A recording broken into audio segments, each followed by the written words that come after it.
On Sunday, June 23rd, the day of the Holy Trinity, Russia experienced a violent day. Ukraine launched missile attacks against civilians in Crimea, while a series of attacks shocked the Russian Republic of Dagestan in the Caucasus. Islamic extremists, Ukrainian military forces, and foreign intelligence agencies decided to act almost simultaneously. The details are discussed in this video. Watch until the end and draw your own conclusions. The first attack targeted Sevastopol, a city on the Crimean Peninsula.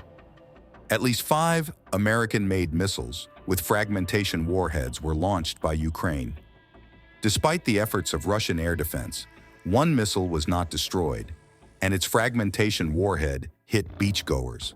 At least 151 people were injured, 82 were hospitalized, and 4 died, including 3 children. A notable incident was the flight of a U.S. Global Hawk drone over the Black Sea. It is suspected that the unmanned aircraft provided data to guide the missiles to the targeted area. Another attack occurred in the early evening in 2 cities, Mahachkala and Derbent, in the Russian Republic of Dagestan. The perpetrators were Islamic terrorists. In Mahachkala, a synagogue caught fire, and an early 20th century Orthodox church was damaged. A traffic police station was also targeted by the extremists. In Derbent, the terrorists killed at least 15 security officers, attacked a synagogue built in 1914, and the only Orthodox church in the city. They also slit the throat of a priest and shot a church security guard. In response, Russian security forces launched a counter-terrorism operation, killing at least 6 extremists. The action involved extensive gunfire, resulting in 34 injuries, including 27 police officers. By the end of the night, the situation was under control. Remarkably, this action resembles the terrorist attack on Crocus City Hall. While extremists attacked the concert hall, the city of Belgorod was bombarded by Ukrainian forces. Recently, an extremist attack coincided with a large-scale action against another Russian city, Sevastopol. Like the Crocus City Hall attack and the bombing of Belgorod, the Sevastopol attack targeted civilians. In Dagestan, faith and order represented by the police were the victims.